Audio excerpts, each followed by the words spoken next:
Vous l'avez vu dans le titre de cette vidéo, j'ai planté ma boîte.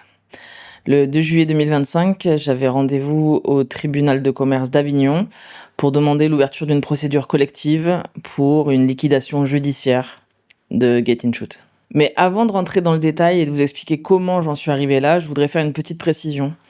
J'ai longtemps hésité à faire cette vidéo. Ça fait des années que je fais des vidéos sur internet. Je kiffe vraiment ça. Mais ce que je kiffe surtout, c'est partager un message positif qui peut potentiellement inspirer et qui peut divertir. Et là, franchement, j'ai traversé juste les montagnes russes. Donc voilà, j'ai toujours été honnête et transparente avec vous. Donc je vais essayer de relever le défi, de parler de quelque chose qui est difficile. Si tu débarques et que tu me connais pas, moi c'est Mélanie, j'ai créé plusieurs entreprises et la dernière en date, celle que j'ai plantée, c'est Get-in-Shoot. J'ai documenté sur cette chaîne à peu près toutes les grandes étapes de la vie de cette entreprise, mais c'est vrai que depuis des mois, c'est le silence radio. Et pourtant, c'est pas l'envie de vous parler qui me manque, hein. J'ai énormément envie de vous partager les choses, mais je sais vraiment pas par quel bout commencer. Je saurais pas dire exactement quel est le moment qui a déclenché la descente aux enfers. Je vais revenir un peu en arrière pour contextualiser comment ça s'est passé. Hiver 2023, on a plus de 1000 utilisateurs sur Charlie, qui est notre dernier logiciel. On voit bien que on répond à une problématique, celle des témoignages clients en vidéo. On voit tous les jours des nouvelles personnes qui s'inscrivent. Puisque le produit est bon, qu'il est plutôt en avance d'ailleurs vis-à-vis de ses concurrents, puisque on a des preuves que cela fonctionne, mais que je sais au fond de moi que je n'ai pas les capacités d'aller plus loin et qu'il faut des gens expérimentés pour pouvoir passer à l'étape supérieure. Et avec cette lucidité, on prend la décision avec le comité stratégique en janvier 2024 de se dire on va vendre Get-in-Shoot. De vendre, c'est la décision la plus juste à ce moment-là. J'ai pas envie de gâcher toutes ces années passées à coder un super bon produit. J'ai l'intuition que ça répond à une vraie problématique du marché, mais j'ai la lucidité de savoir que je ne suis pas capable, moi, d'y arriver. Donc on acte la décision d'aller chercher la bonne personne qui va pouvoir reprendre ce bébé et le faire grimper au maximum. Et pour ça, on va entreprendre un lightage de l'entreprise, à savoir essayer d'avoir une coquille la moins lourde possible, de sorte à ce qu'un repreneur puisse se projeter avec ses équipes. On va rendre nos bureaux, je vais découvrir les joies de retravailler en télétravail à la maison. On va devoir réorganiser le travail en équipe puisque forcément on avait l'habitude d'être les uns avec les autres toute la journée, donc forcément ça fait un changement aussi qui est important. Mais on est motivé et on est sûr qu'on va pouvoir trouver le bon repreneur pour écrire une nouvelle page de l'histoire de Get-in-Shoot. Et si sur le papier le plan semblait imparable, dans les faits ça s'est pas passé comme ça. Malheureusement, un différend avec un des associés a fait qu'on a perdu 6 mois administrativement à planir les choses.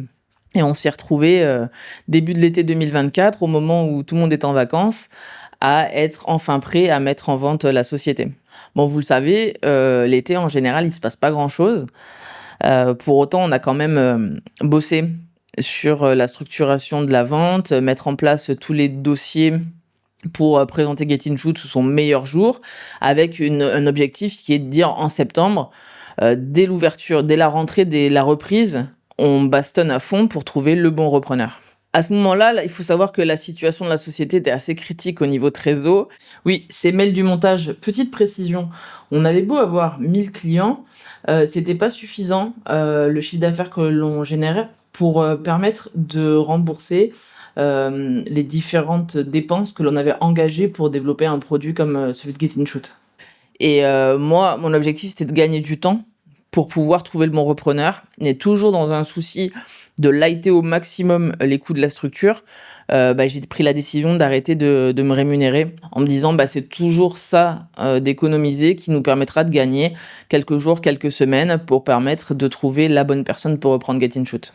Pendant cette période, j'ai des échanges avec des potentiels repreneurs. Alors parfois ce sont juste des curieux, parfois ce sont des très gros concurrents, principalement à l'étranger, et leurs attentes vont au-delà de la technologie. Notre petit marché français les intéresse pas vraiment et même si nous, on avait plus de 1000 clients, bah, ça représente pas assez pour eux. D'autres ont déjà entrepris des travaux technologiques et ils sont sur le chemin de se rapprocher de ce que l'on fait et ils n'ont pas forcément envie de redépenser de l'argent pour acquérir une technologie. Mais j'arrive quand même à avoir un peu de discussion, donc j'ai un peu d'espoir que ça puisse se faire. En ayant perdu autant de temps en 2024, la fin de l'année approche, j'ai plus le moyen d'avoir mon équipe et je me retrouve donc toute seule aux commandes de Get-in-Shoot. Et à ce moment-là, le fait que je vende Get-in-Shoot est quelque chose de très confidentiel. C'est simplement quelques personnes, des contacts discrets qui se font. Et là, je tente le tout pour le tout.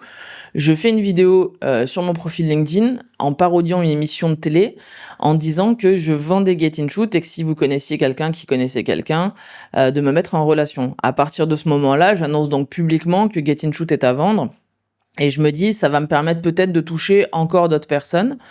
Et donc je suis toujours avec de l'espoir. C'est compliqué, la trésor a fondu et je me dis, voilà, c'est vraiment les dernières possibilités. Suite à cette vidéo, je vais recevoir énormément de messages de soutien, quelques contacts, mais malheureusement, aucune touche sérieuse. Ça fait mal parce que je sais que tout le travail sur lequel j'ai bossé pendant toutes ces années va partir à la poubelle, que je vais laisser des milliers de clients sur le carreau et que je serai pas allé au bout de ce projet entrepreneurial. Mais j'ai pas le choix, il faut que j'assume. Il faut savoir qu'en France, on peut pas se mettre en cessation de paiement tant qu'on n'a pas un paiement officiellement qui est refusé. Et donc, je sais que mes échéances de juin ne passeront pas. On est au mois de mars et je peux rien faire.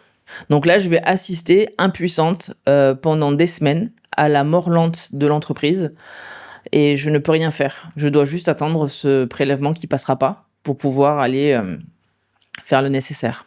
Le seul truc que j'ai fait, c'était de prévenir les clients. Alors certains partent et quand ils se retrouvent dans cette situation-là, ils sont tellement dans la merde qu'ils pensent pas forcément à leurs clients. Moi, je pensais qu'à ça en fait. Je me disais, tous ces gens qui m'ont fait confiance, parce que je sais que parmi ceux qui me regardent, il y en a aussi qui étaient clients chez Your Charlie notamment. Je me disais, mais il faut assumer ce truc-là, il faut leur dire que bah, ça va s'arrêter en fait.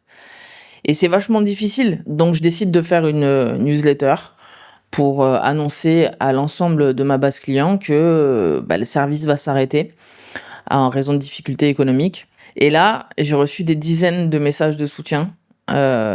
Franchement, c'était assez ouf. Vous avez été d'une bienveillance incroyable à mon égard et je vous en remercie sincèrement. J'ai toujours fait les choses avec le cœur et là, je me suis rendu compte que parfois ça paye. Mais ça a été vraiment un moment très émouvant pour moi. Que de vous annoncer que voilà, c'était fini. Suite à ça, j'ai anticipé la clôture, j'ai coupé les serveurs, résilié les abonnements, je me suis présenté au greffe du tribunal de commerce en disant que voilà, dans 48 heures, l'échéance ne va pas passer. Et j'ai été convoqué le 2 juillet devant le juge pour présenter la situation et demander la liquidation judiciaire de Get-in-Shoot. Au moment où je vous parle, on est à 1 mois après. Le jugement a été rendu, la liquidation est en cours. Je ne suis donc plus responsable de Get-in-Shoot. Il y a un mandataire qui a été nommé. Et j'assiste ce mandataire en fournissant les documents dont il peut avoir besoin. Et la procédure est enclenchée et Get-in-Shoot, c'est fini. J'ai essayé de faire une histoire assez concise parce que forcément, factuellement, je vous ai retracé ce qui s'est passé pour en arriver là. Ce dont je vous ai le moins parlé, c'est ce qui est plus personnel, c'est ce que j'ai ressenti. Et ça, c'est compliqué, ça sort pas facilement. C'est un vrai ascenseur émotionnel parce qu'au fond de moi, en tant qu'entrepreneur, je voulais pas lâcher. J'avais toujours beaucoup d'espoir. Et au fond de moi, je voyais aussi que j'allais droit dans le mur. Et ce mur, quand tu le vois se rapprocher, ça va faire mal et tu le sais. Autant avoir conscience que je ne pouvais pas aller à l'étape d'après, c'était être réaliste et qu'il fallait que je transmette à quelqu'un qui puisse faire quelque chose de plus grand derrière, ça je le comprends. Mais là, juste fermer et perdre tout ce travail et ce temps, ça c'est difficile à digérer. Forcément, il y a beaucoup de remises en cause. Je me dis que j'ai dû faire énormément j'ai dû prendre de mauvaises décisions.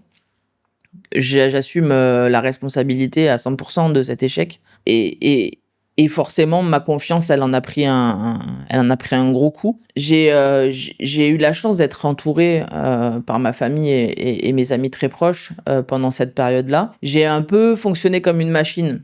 J'ai pas voulu trop m'épancher. Là, c'est plus compliqué. Au moment où je vous parle, là, en ce moment, c'est dur parce que ça sort, en fait. Jusqu'à présent, c'était à l'intérieur, donc je souffrais en silence. Là, ça commence à sortir, donc ça fait un peu mal.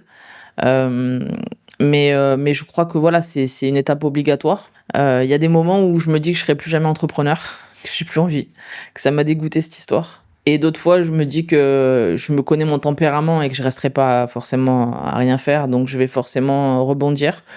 Mais je bascule un petit peu entre l'un et l'autre. Puis il faut savoir aussi qu'il y a une réalité, hein. Moi, je me paye plus depuis le mois de juillet l'année dernière. Donc, j'ai pas droit au chômage, évidemment. Donc, j'ai pas le choix. Pendant toute cette période-là, j'ai fait un peu de prestations freelance à droite à gauche pour manger. Et donc, cette situation de mort lente, heureusement qu'elle s'arrête à un moment donné. Et là, c'est bien qu'elle s'arrête parce qu'en fait, à un moment donné, moi aussi, pour avancer, il faut que ça s'arrête. Il faut que je puisse écrire une nouvelle page de ma vie, et cette espèce d'entre-deux, il était insupportable. Donc là, c'est dur parce que je sais pas ce que je vais faire demain, mais avant, c'était dur parce que je savais pas quand le demain allait commencer. Je sais pas si vous me suivez, j'espère que oui, mais puis je sais même pas s'il y a encore des gens qui regardent à ce moment-là la vidéo. Mais et ceux qui sont encore là, je vous dis merci. Mais voilà, on est début août. Dans quelques jours, c'est mon anniversaire et je me fais ce cadeau que de vous parler à cœur ouvert sur la réalité de ce que c'est aussi l'entrepreneuriat quand ça se viande.